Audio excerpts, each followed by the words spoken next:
Good morning. First, I'd like to apologize for appearing without a tooth. I actually do have a tooth. My dentist took out a weak tooth and made a substitute. But before the substitute could be installed, the pandemic arrived and the clinic shut down. So I have a tooth, but it's not in my mouth.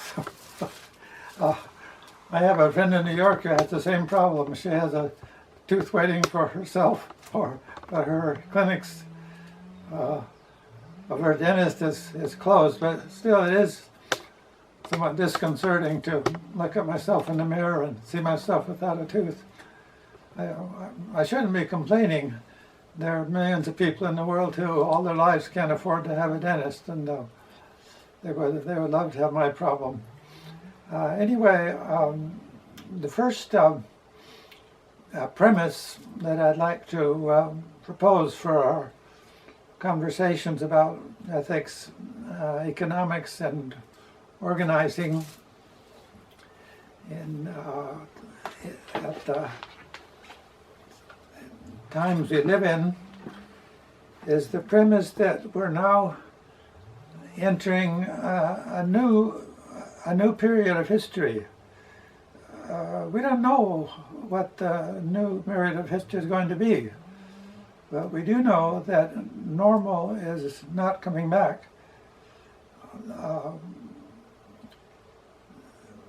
There's going to be something new. Continuing the dominant trends is not an option. It's not an option, or it's flatly not a possibility, for reasons that are only indirectly related to justice. But I think they are related to justice, and I think they are related to morals. But the conclusive reasons why we cannot continue on the path we were on are physical.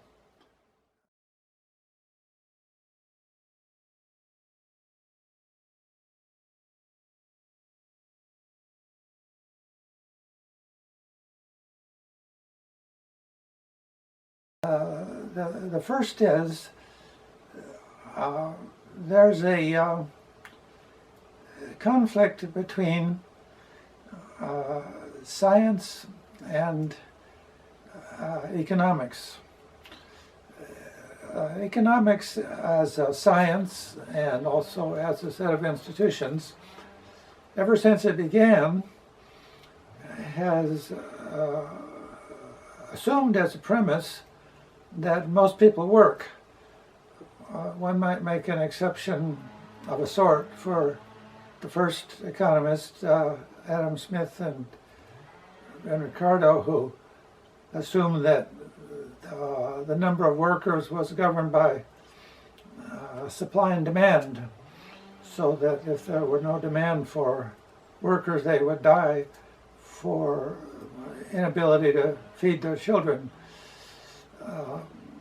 For them, having teeming masses without work didn't happen because those for whom the market had no demand were not alive or shouldn't be alive. But today, and for most of history, most of the short period of history that economics has existed as a set of characteristic institutions and as a science, for most of that time the assumption has been that people work for pay, and that's how they make their living. Of course, it says in the Bible that when Adam and Eve were thrown out of the Garden of Eden, they were going to have to live by the sweat of their brow, by working. But that was a different kind of work. That was not the kind of work that means employment by an employer who makes a profit by hiring you, and that's why you're hired. But that's just not going to happen. one of our institutions assumes that most of us work. In fact, it's a common sense. When I was a kid, I assumed I would grow up and be trained for something. For a long time, I wanted to be a chemical engineer, and then I changed my mind and eventually ended up as a whatever I am, a philosopher, a philosopher with various other qualifications. But that's not going to be the case in the future. And I'm not doing positivism. I'm not saying I've interviewed CEOs and asked them how many people they intend to employ, and I've taken an average and I've constructed a model and projected it. I'm doing this from a critical realist perspective, where we're looking at the causal mechanisms that produce the observed phenomenon. And the causal mechanisms are, on the first hand, a growing population, and already a very large number of people who have no jobs or precarious jobs. The most recent United Nations statistics show that at most 25% of the world's people who want to work and or want more work, at most a quarter have steady jobs that meet the standards of what the United Nations considers decent work. That's even now, and South Africa is an example of a stubborn mess of unemployment that just won't go away. And you could give other examples. An example is Detroit. The automobile industry in the United States was the leading industry 10 years ago, and it produced about $3 billion a year in constant dollars of products. Today at Silicon Valley produces about the same value with 1/10 as many people. Toyota produces automobiles with no people. But this is there's a causal power at work here, and that causal power is the institution of science, which is solidly established and which is dedicated to creating more efficient ways of doing things. And one of the laws of economics, Alfred Marshall's law of substitution, tells us that when a more efficient way of doing things arrives, it replaces, it substitutes the less efficient way. Well, at this point, the human being, or most human beings, or humans as ordinary workers, are more and more obsolete, and that production can go on without them. So the future's not coming back, in the sense we're not going to have a time when kids like me will expect to grow up having a steady job at good pay like our parents. That's not going to come back. There's another reason, though, why we simply can't go on, and that is that we're in a situation where economic growth has become obligatory. That is, our economies will not work, they simply don't function without growth. If you constantly are having negative growth, that means the system is unstable. We have what's called a debt depression. We live in a system with mountains of unpayable debt which have to be rolled over. And you get to the point where the income produced every year is highly inadequate to make payments on the debt. Then people start having to sell to pay their debts, and we get into the classic depression of the 1930s as it was analyzed by Irving Fisher.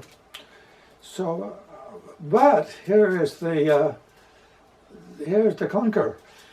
a victory for the economy, namely more growth, is a defeat for the environment.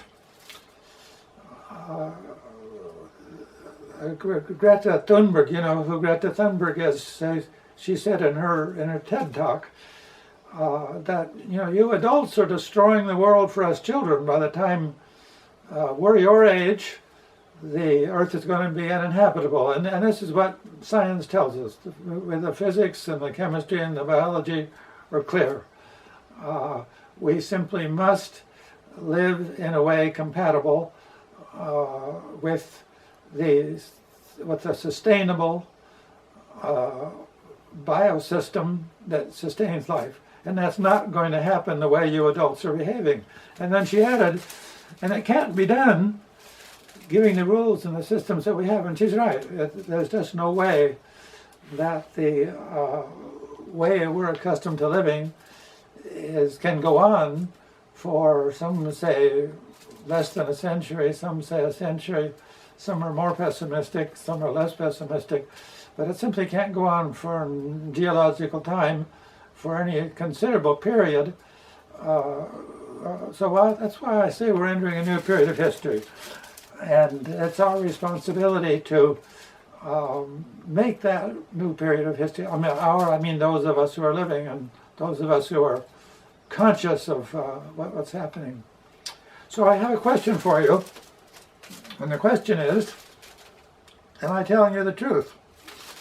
And, you know, see, I'd like you to make a note with the pencil and paper, or some people don't know about pencil and paper anymore. They do everything electronically. But anyway, make a note and say, is Howard telling us the truth? Is it true that we're entering a new period of history, and necessarily so for physical reasons, which mean that the present system simply cannot continue?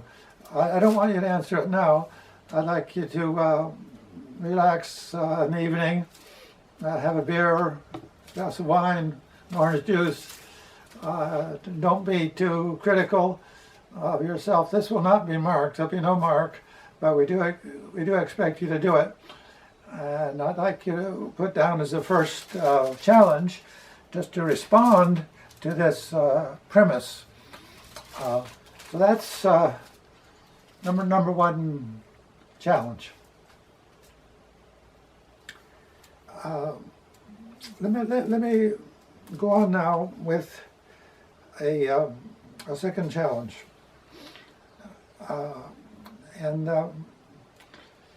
As you know, many people don't believe what I just said. Many people say everything was going fine until the COVID epidemic struck, and then when the COVID is over, we'll return to normal. Klaus Schwab, you locate who Klaus Schwab is. Klaus Schwab is the founder of the World Economic Forum, which is perhaps at this point I think the World Economic Forum may be the most powerful institution in the world, or very close to it. It's where the leading titans of the economic world and also the leading business people get together, and they think about the future. They sort of made it official now. Recently, Klaus Schwab has signed an agreement with Fernando Gutierrez, the Secretary General of the United Nations, that the United Nations and the World Economic Forum together are planning our future for us. One of the things that Schwab maintains is that capitalism has got to become what we call in English stakeholder capitalism. Royal Cosa, you all know who Royal Cosa is. He's one of the main authors of the King Codes, and he's a great philosopher, I think, and he's proposed a theory of Ubuntu, or African thought, as a way of assuming world leadership, synthesizing Ubuntu with stakeholder capitalism as promoted by the World Economic Forum and others, and also with Aristotelian ethics, with Aristotle's insight. Did you hear that? I meant to say insights, I said insects. No, not Aristotle's insects, Aristotle's insights into ethics, which I think we'll see as the course goes on. There's a great deal of merit in the synthesis that Kosa is proposing of stakeholder capitalism plus classic Aristotelian Western ethics. By the way, Aristotle's ethics are fundamental not just for the Christian tradition, but also for the Muslim tradition. So by working with Aristotle, where we have a great opportunity for understanding with our Muslim sisters and brothers. I'm sure there are many in this room, but we have a common heritage. We're both, as the prophet says, people of the book, both Christians and the Muslims, and we also have a ethical philosophical heritage, which is Aristotle's ethics. And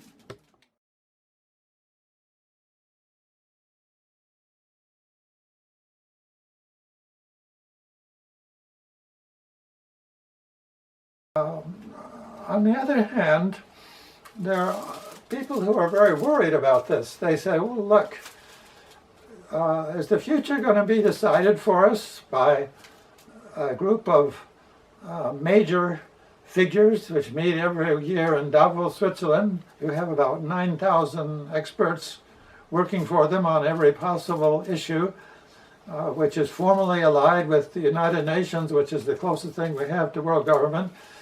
Are they deciding our future and leaving us out?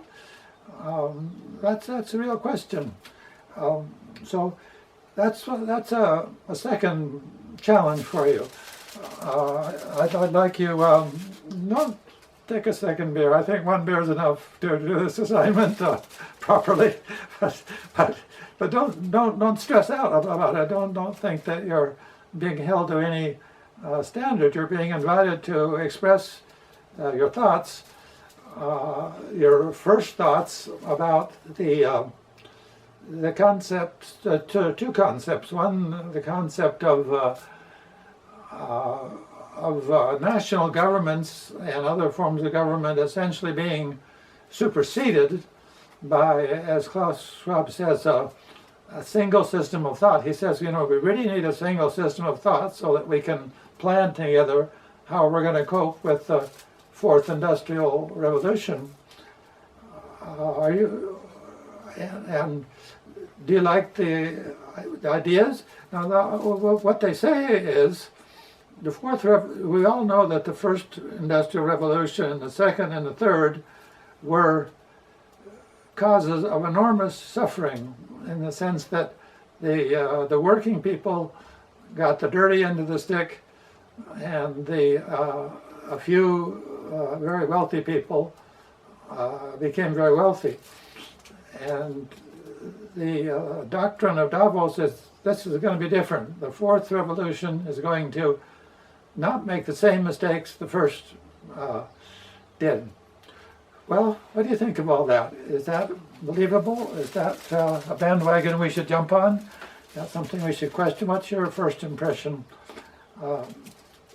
I'd like that to be something else that you jot down some notes, make a note to yourself to make a quick response in the evening and send it at least to Sherry, and if you want to, you can share it on Vula so that all of us, we can all read it if we want to, if we can, if we have time to read. I don't have time to read everything.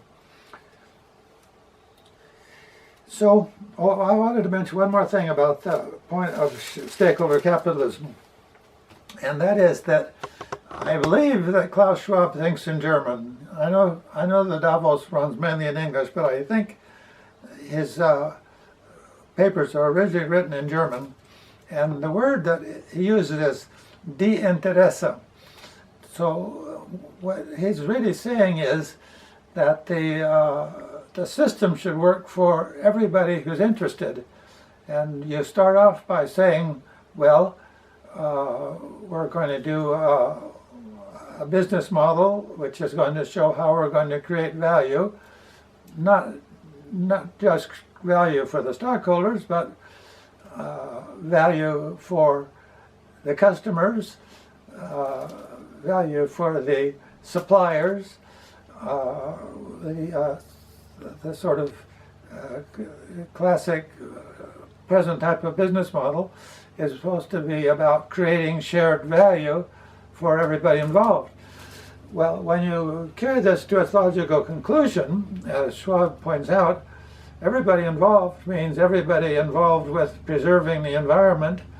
It means serving the community. So it becomes equivalent to a Christian doctrine of stewardship, of being administrators of what God has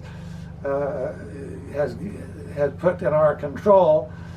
As St. Thomas Aquinas says, what we have doesn't belong only to us, it belongs to those whom we are able to assist as well. St. Paul gave a great example of that in his, I say St. Paul because I'm Catholic, other people refer to him as the Apostle Paul. But Paul gave a great example. He himself made tents, and he tells us that he made enough tents to make a living for himself, and then he made more tents. Why did he make more tents? To help the weak. So he thought of his vocation of tent maker not just as a way to earn a living, but as a vocation. So you can read it that way. You can read the idea of a stakeholder as de interesse, and if you carry it out long enough, you get a sort of universal doctrine of traditional ethics that has been, shall we say, downplayed in recent centuries, and perhaps as the cause of in fact, some of us would argue that we wouldn't be in the situation we're in. But anyway, I don't want to make a quick generalization about that, because we're going to be devoting most of this course to the question, how did we get where we are, as a way of understanding how to solve the apparently unsolvable problems that we have. We're making the claim that the unbounded organization approach that Gavin invented, inspired by the tradition of organization workshops in Vygotsky's psychology, that this approach can make the impossible possible. A wicked problem by definition can't be solved, but we're going to be claiming that yes, wicked problems are only wicked if you don't think unbounded. If you think unbounded, thinking outside the box that can be done. That maybe sound like one of the most unbelievable claims I'm making.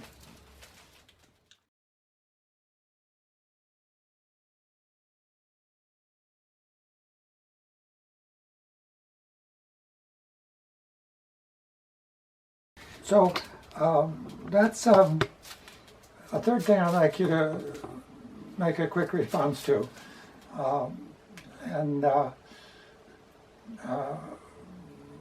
Again,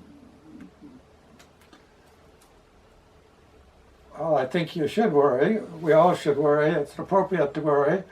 But don't worry so much that you become incapable of joining the team or joining the people who are trying to solve this problem. We're trying to do what Greta Thunberg says we have to do. She says, well, you have to make the world livable for kids like us growing up. And to do that, you need different rules and different systems. But what rules and what systems can accomplish this that's where unbounded organization comes in. That's where we say the answer is we don't know, but the solution is that we work together across sectors for the common good, and with all the immense experience and science, and with everyone participating, we'll find solutions one by one, and they will add up to a future for Greta and all of her classmates. So that's the third challenge I have for you at this point.